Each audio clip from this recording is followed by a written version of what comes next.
Hello dear student, আজকে আমি electric ফিল্ডে টপিক ওয়াইজ কিছু প্রবলেম করাবো, যেটা হচ্ছে মেনলি হচ্ছে কুলম্বের ফোর্সের অঙ্ক করাবো, যেগুলো বিগত সালে নিটে এসেছিলো সেগুলো আমি করাবো। ক্যালকুলেশনটা খুব শর্ট টাইমে করানোর চেষ্টা করব, তোমরা দেখবে, তার মাঝে কিছুটা বোঝাবো আর অঙ্কগুলো আমি স্ক্রিনে দিয়ে দেবো। দেখো, প্রথম অঙ্কটা হচ্ছে কি, যে Q1 minus Q R plus Q দুটো আধান আছে, এদের মধ্যবর্তী দূরত্ব যা খুশি হতে পারে। এদের আকর্ষণ বল কত বলেছে? Force F. যদি 25% চার্জ এ থেকে বিতে ট্রান্সফার করা হয়, তাহলে এদের মধ্যে আকর্ষণ বল কত হবে? এখানে একটা খেয়াল রাখবে, এটা প্লাস আছে, এটা মাইনাস আছে। তাই যখন আমি এখান থেকে এখান চার্জ ট্রান্সফার করছি, তখন প্লাস চার্জ যাচ্ছে। তার মানে কি, তখন ইনিশিয়ালি হচ্ছে কি, এফ ইকুয়াল টু লিখতে পারি কে ইন্টু কিউ আপন আর স্কোয়ার। তারপর আছে কি, এটা প্লাস 100 টাকা আছে, এটা মাইনাস 100 টাকা আছে। ঠিক আছে, এখান থেকে যদি 25 টাকা এখানে ট্রান্সফার করা হয়, 25 টাকা, তাহলে কত হবে? এখানে 75 টাকা থাকবে। এখানে কত হবে? মাইনাস 100 টাকা ছিল, তার সাথে 25 টাকা যোগ হচ্ছে, কত হবে? এটা মাইনাস 75 টাকা হবে। তাহলে এখানে 125 হবে না, এটা খেয়াল রাখবে। তাহলে কত চার্জ হচ্ছে ট্রান্সফার? 25% কিউ। তো থাকছে কত এখানে থাকছে কত? 75 কিউ বাই 100।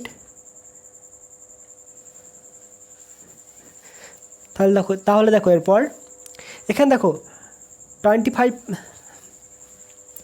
তা 25% অফ কিউ সমান কত হবে? দেখো তো, কিউ বাই 100 ইন্টু 25 কত হচ্ছে? Q by 4। তাহলে এখানে কত হচ্ছে? Q minus Q by 4 transfer করে দিলাম। কোথায় গেল? এটা বিতে গেল। বিতে কত হলো? তাহলে মাইনাস কিউ ছিল, সেখানে কিউ বাই 4 অ্যাড হলো। তাহলে কত হলো? এটা 3 কিউ হলো, এটা 3 কিউ হলো বাই 4/4। তাহলে এফ কত হবে? F equal to K into 3 Q by 4 into 3 Q by 4 divided by R square সমান কত হবে? দেখো তো, 9/16 into Q square K Q square by R square. তাহলে কথা হবে এটা 9/16 এফ, কারণ কি এই মানটা হচ্ছে এফ। তাহলে অ্যান্সার কোনটা হচ্ছে? F dash equal two 9/16 F. তার মানে এটা হচ্ছে কি অপশান সি। নোট করে নাও। এরপর 2 নাম্বারটা দেখো, বলা আছে একটা অ্যাটমের ইলেকট্রন এবং প্রোটনের আধানের পার্থক্য হচ্ছে কত? ডেল ই। মানে খুব সামান্য পার্থক্য আছে আধানের। ধরা হয়েছে কি ইলেকট্রনটা মাইনাস ই, আর হচ্ছে কি প্লাস ই প্লাস ডেল ই। এবার বলা হচ্ছে কি দুটো হাইড্রোজেন অ্যাটম বলতে কি, যার একটা কেন্দ্রে প্রোটন একটা ইলেকট্রন আছে, কেন্দ্রে প্রোটন আর বাইরে ইলেকট্রন আছে। এদের মধ্যে কি গ্র্যাভিটেশনাল ফোর্স, মহাকর্ষ বল, এবং হচ্ছে কি স্থির তড়িৎ আকর্ষণ বল, অর্থাৎ কি কুলম্বীয় ফোর্স, দুটো পরস্পর সমান। এখানে বলা আছে কি মাস অফ হাইড্রোজেন বলে দেওয়া আছে 1. এটা মাস অফ হাইড্রোজেন দেওয়া আছে, প্রোটন নয়, হাইড্রোজেন দেওয়া আছে কত? 1.67 × 10⁻27। তাহলে আমাকে এই ডেল ইর মানটা কত অর্ডারের হবে, 10 পাওয়ার কত হবে সেটা বের করতে হবে। তাহলে প্রথমে দেখো, যখন স্থির তড়িৎ আকর্ষণ বল বের করব, তাহলে এ একটা আছে কি, এ একটা আছে আর এ একটা আছে। এখানে কত আছে? ই প্লাস ডেল ই, আর এখানে ই, একটা ই প্লাস ডেল ই, এটা মাইনাস ই মাইনাস সি, এটা প্লাস, এটা প্লাস। তাহলে এদের মধ্যে আকর্ষণ হবে কি আধানের। তাহলে এখানে আধান কত? এর নিট আধান কত? নিট চার্জ কত হবে? দেখো, প্রোটনে আছে কত? প্লাস ই প্লাস ডেল ই, এর কত? মাইনাস ই, কত হচ্ছে? ডেল ই। ঠিক আছে, তাহলে এর চার্জ কত? ডেল ই, আর এর কত হচ্ছে? ডেল ই। তাহলে আকর্ষণ বল কত হবে? এফ ইকুয়াল টু 1/4πε0 ডেল ই তার হোল স্কোয়ার ডিভাইডেড বাই কি, মধ্যবর্তী দূরত্ব ধরে নাও ডি স্কোয়ার। এটা কার সাথে সমান? মহাকর্ষ বলের সাথে সমান। মহাকর্ষ বল কত হবে? GMM। এটা এফ ইলেকট্রোস্ট্যাটিক ফোর্স, এটা হচ্ছে এফ গ্র্যাভিটেশনাল। কত হবে? GM hydrogen into M hydrogen upon R square. জি এর মান কত? 6.67 × 10⁻11 -11। এম কত বলা আছে? দেখো, 1.67 into 10 power minus 27 square divide by R square. তাহলে এই দুটো যদি সমান হয় লিখতে পারি কি, এর মান কত, 9 ইন্টু 10 টু পাওয়ার 9, 9 ইন্টু 10 পাওয়ার 9 ডেল ই তার হোল স্কোয়ার আপন ডি স্কোয়ার। তাহলে এটা লেখা যাবে 9 যদি সমান করে দিই 9 into 10 power 9 into del E by D square সমান 6.67 ইন্টু কত আছে 1.67 ইন্টু 1.67 ইন্টু 10 পাওয়ার 27 কত -54 ডিভাইড বাই এটা আর স্কোয়ার, সরি দুটোকে আর স্কোয়ার নাও, এটাও আর স্কোয়ার দাও। তাহলে এগুলো ক্যান্সেল আউট হয়ে গেল। এখানে দেখো তো ডেল ই তার হোল স্কোয়ার 6.7, এটা 1.67 1.67, এদেরকে আমি 10 ধরে নিচ্ছি সবটাকে মিলিয়ে। তাহলে এটাকে 10 করে দিলাম, কারণ ক্যালকুলেশনটা হবে নিয়ার অ্যাবাউট, ক্যালকুলেটর ইউজ করতে পারবে না। ইন্টু 10 পাওয়ার -54, ঠিক আছে। এটা যদি আসে নিচে আসবে, নিচে কত আসবে 10 পাওয়ার 10 ইন্টু 10 পাওয়ার 10, 9টাকে 10 ধরলাম, তাহলে 10 পাওয়ার কত হবে 10 হলো, এটা নিচে এলো, ওপরে গেলে কত হবে প্লাস হবে। তাহলে আলটিমেট কত হলো দেখো তো 10 পাওয়ার -54, এটার জন্য +1, আর জন্য কত হলো -10। তাহলে 54 10 কত হলো 74 কাছাকাছি। এটা নিয়ার অ্যাবাউট কত হলো 10 পাওয়ার -73 বা 74 কাছাকাছি বলতে পারো, বা 10 পাওয়ার -74।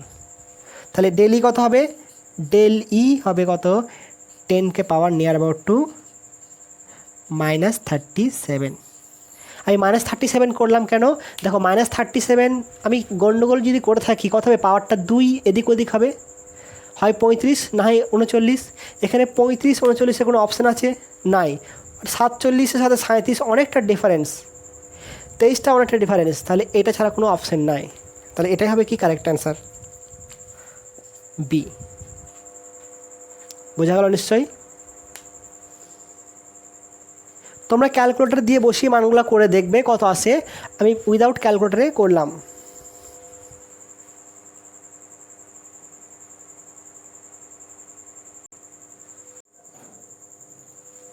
এরপর দেখো 3 নম্বর অঙ্কটা কি বলা আছে, একটা লম্বা দৈর্ঘ্যের সুতোর সাহায্যে দুটো বলকে ঝুলিয়ে দেওয়া হয়েছে।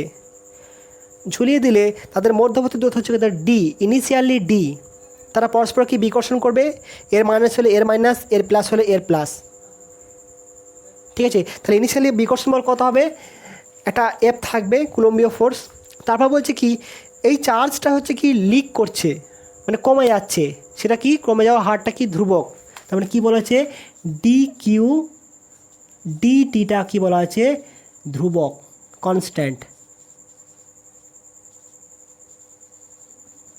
কনস্ট্যান্ট। তাহলে চার্জ যদি কমে যায় তাহলে কী হবে, এরা পরস্পর কাছের দিকে সরে আসবে, সে কাছের দিকে সরে আসা এবং এদের মধ্যবর্তী দূরত্বের মধ্যে, কাছের দিকে সরে আসার বেগ এবং এদের মধ্যবর্তী দূরত্বের মধ্যে সম্পর্কটা নির্ণয় করতে হবে। এই কাছে সরে আসার বেগ এবং দূরত্বের মধ্যে সম্পর্ক নির্ণয় করতে হবে। তাহলে দেখো তো, এটা আগে নিশ্চয়ই বলেছিলাম মনে আছে, এরকম আধান যদি থাকে দুটো ঝোলানো থাকে সুতোর সাহায্যে, ধরে নেব কোনো একটা মুহূর্তে দূরত্ব হচ্ছে এক্স, তাহলে এদিকে কী থাকে টি, এটা থাকে থিটা ধরা হয়েছিলাম, এইদিকে হচ্ছে কি টি কস থিটা, এদিকে থাকবে কি এম জি, আর এটা হচ্ছে এফ। তাহলে এখান থেকে লেখা যায় কি দেখবে ট্যান থিটা ইকুয়াল টু লিখি এফ আপন এম জি, এফের মান কত ধরলাম K into Q square by X square into M G. এবার এখানে কন্ডিশন বলেছে কি D very very less than L, তার মানে কি থিটা খুব ক্ষুদ্র, D very very less than L, that's mean theta is very small. আর স্মল হলে কি করব, আমি দেখো এই দূরত্ব আছে sine theta equal two tan theta ধরে নেব, কারণ কি আমার এখানে এল এর মান দেওয়া আছে, এই মানটা দেওয়া নাই, এটা কত আছে x/2 আছে, আর এটাও x/2। তাহলে কি লিখব সাইন থিটা সমান x/2 লম্ব বাই অতিভুজ, মোট হচ্ছে x, তাহলে এটুকু কথা হবে x/2, অতিভুজ L equal to Q square K Q square by X square M G. এখানে লিক করছে কে? আধান কিউ। তাহলে কিউ এর সাথে আমি এক্সের সম্পর্ক নির্ণয় করব, কারণ এক্সের সাথে কার সম্পর্ক আছে? ভি এর। তাহলে আমি শুধুমাত্র সবগুলোকে ধ্রুবক বাদ দিলাম, শুধু এক্সের সাথে কিউ এর সম্পর্ক নির্ণয় করছি। দেখো এক্স স্কোয়ার আছে, এটা এক্স আছে, তাই আমি লিখতে পারি কি X Q proportional to Q square. তাহলে এখানে লেখা যাবে কি Q proportional to X power 3/2। তাহলে আমার কী বলা আছে? D Q DT equal to বলা আছে কি ধ্রুবক বলা আছে। তাহলে কথা হবে D Q DT equal to constant সমান কত করতে পারি? এটা সমান করে দিলাম, ঠিক আছে।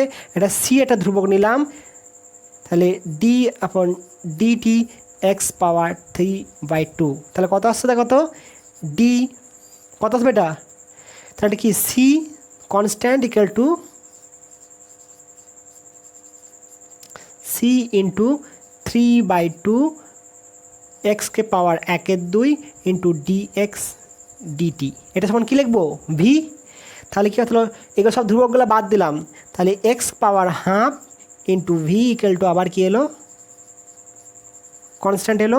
তাহলে ভি ইকুয়াল টু কত হবে? X power V proportional to X power minus half. এখানে গুণ ছিল প্লাস হাফ, ওইদিকে নিয়ে গেলাম কি হলো? Minus half. বোঝা হলো জিনিসটা? আমি এইগুলো টার্মগুলো সব ছেড়ে দিয়েছি। কেন ছেড়ে দিলাম? কারণ এগুলো ধ্রুবক টার্ম, আমি বাদ দিলাম এগুলোকে, এলটাকেও বাদ দিলাম, টুটাকেও বাদ দিলাম, শুধু এক্সের সাথে কিউ এর সম্পর্ক নির্ণয় করলাম। তারপর ডি কিউ ডিটি করলাম, সেটা আগেই বলা আছে কি এটা কনস্ট্যান্ট।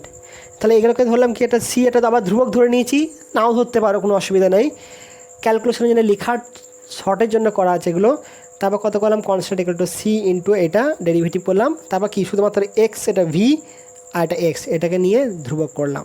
আলটিমেট আসছে কত? V proportional to x two the power half. তার মানে এটা হচ্ছে কি ঠিক কারেক্ট অপশান। নোট করে নাও।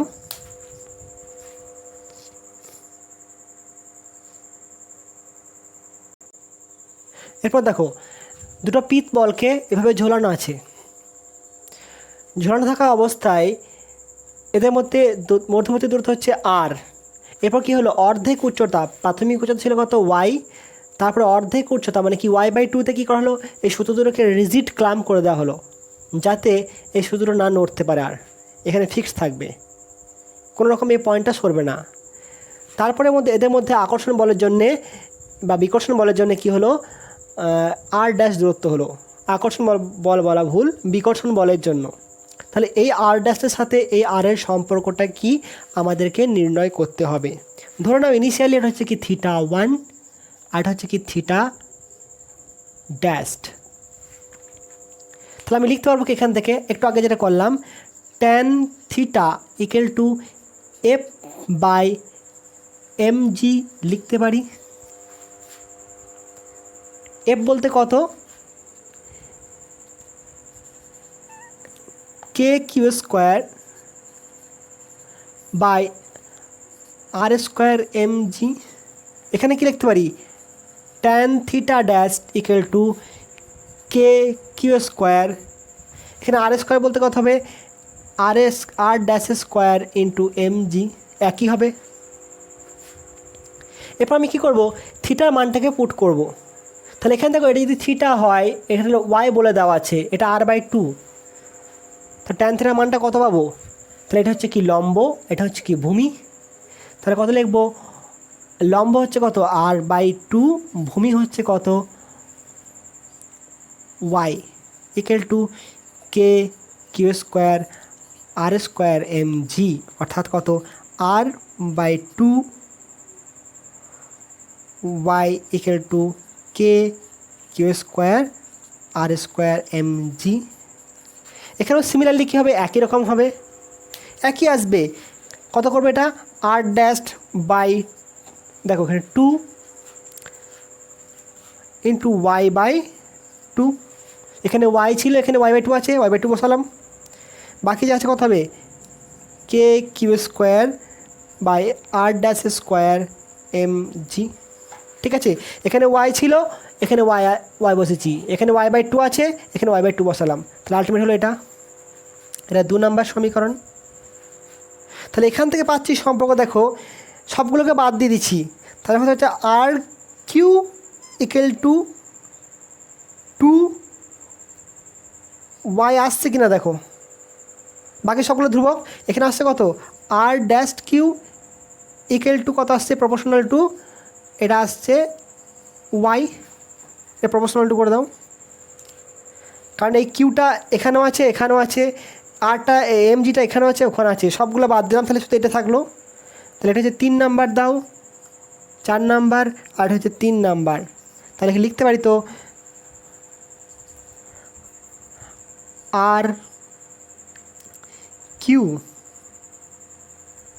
Divide by R dash Q equal to 2y by Y, কেটে গেল, থাকলো কত 2, অতএব R dash Q equal to R Q by 2, অতএব আর ড্যাশ সমান কত হবে দেখে নাও, R divided by 2 to the power 1/3 আসবে কিনা দেখো।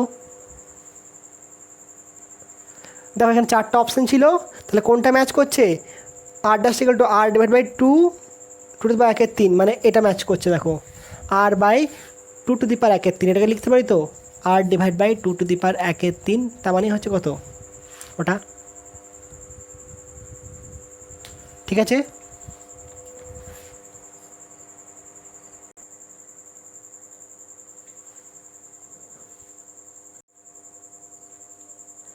এরপর দেখো দুটো আধান আছে, পজিটিভ আয়ন আছে, তাদের মধ্যবর্তী আকর্ষণ বল এফ, তাহলে ইলেকট্রন লস কত হয়, আমরা জানি কত ইলেকট্রনের লস বা অধিক ইলেকট্রন সংখ্যা কত হয়, চার্জ আপন কত হয় ইলেকট্রনের আধান 1.6 × 10⁻⁻19 বা ইলেকট্রনের আধান।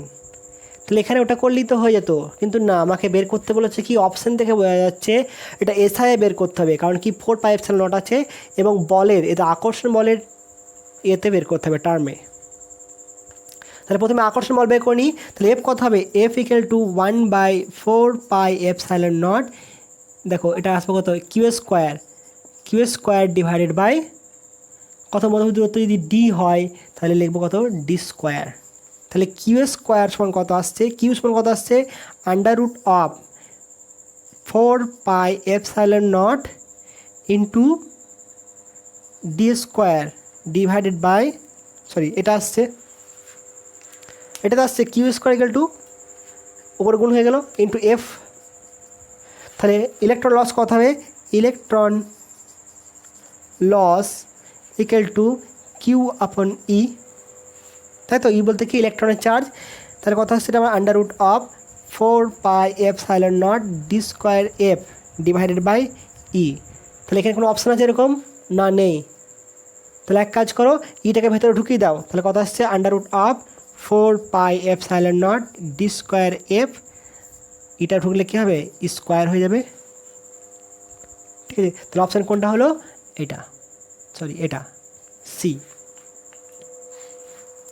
ঠিক আছে। আমাকে জাস্ট খালি ইন টার্মস অফ বের করলাম ফোর্স, এটা 2010 সালে এসেছিলো, 2010, নোট করে নাও। দেখো একটা অঙ্ক বলা আছে 1999 পড়েছিল, ধরো একটা বল আছে কত এফ ইকুয়াল টু 1/4πε0 আছে Q square by R square, দুটো আধানের মধ্যে আকর্ষণ বল যা হোক Q1 Q2 করতে পারো, কোনো অসুবিধা নেই, Q1 Q2, এটাকে যদি অন্য কোনো মাধ্যমে প্রবেশ করানো হয় তাহলে সেক্ষেত্রে কত হয়, এফ মিডিয়াম কত হবে 1/4πε Q1 Q2 by R square, এই এপসাইলনের সাথে কে এর সম্পর্ক কি, আমি জানি epsilon equal to by epsilon naught equal to K, অর্থাৎ epsilon equal to K epsilon naught, কত হচ্ছে এফ মিডিয়াম কত আসছে 1/4πε0 into 1/k into Q1 Q2 by R square. তাহলে আকর্ষণ বলটা কি হচ্ছে বা বিকর্ষণ বলটা কমছে না বাড়ছে, তাহলে আকর্ষণ বা বিকর্ষণ বলটা কমে যাচ্ছে, কত 1/k টাইম কমে যাচ্ছে, তাহলে আনসার কী হবে 1/k টাইম ডিক্রিজ হবে, এটা অপশান ছিল ডি অপশানে, বোঝা গেল নিশ্চয়ই, তাহলে 1/k টাইম ডিক্রিজ হবে।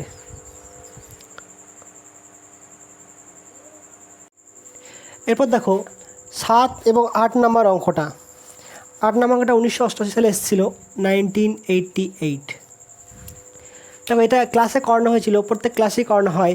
দুটো আধান আছে কিউ আর কিউ, এদের ঠিক মধ্যবিন্দুতে অপর একটা কি স্মল কিউ আধান রাখা আছে। তাহলে কিউ এর কোন মানের জন্য এই অবস্থাটি সাম্য অবস্থায় থাকবে, ইকুইলিব্রিয়ামে থাকবে। ইকুইলিব্রিয়াম মানে হচ্ছে কি যে কোনো একটা আধানের উপর প্রযুক্ত বল 0। যদি কোনো সংস্থার উপর নিট বল 0 হয় তাহলে সেটা কী হয়, ইকুইলিব্রিয়ামে থাকে। আরও একটা কন্ডিশন আছে, সেটা এখানে দেখার দরকার নেই। ভ্রামকও 0 হতে হয় যে কোনো বিন্দুর সাপেক্ষে। এখানে ভ্রামকের কোনো কোশ্চেন নেই, তাই ব্যবহার করব না। তাহলে অ্যান্সার কত হবে, কিউ ইকুয়াল টু -q/4। আমরা ক্যালকুলেশন করেছিলাম তাই বলে দিলাম, ক্যালকুলেশনটা দেখে নাও। তাহলে এর উপরে আকর্ষণ বল বের করি, এর উপরে। তাহলে এর উপরে কি এ আকর্ষণ করছে, কত হবে, q² দূরত্ব যদি d হয় তাহলে d² হবে, প্লাস আমি সিজিএসে করছি। এরপর এ আকর্ষণ করছে, কত হবে, q × q, দূরত্ব কত, d/2 তার whole square.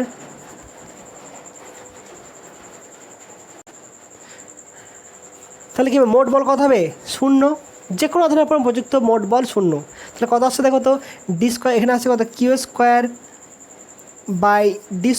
Plus q × q × 4/d² = 0। তাহলে কত আসছে, q² = q × q × 4। তাহলে একটা কিউ কেটে দাও, থাকলে কত, q মাইনাস q × 4। তাহলে q আসছে -q/4। ঠিক আছে।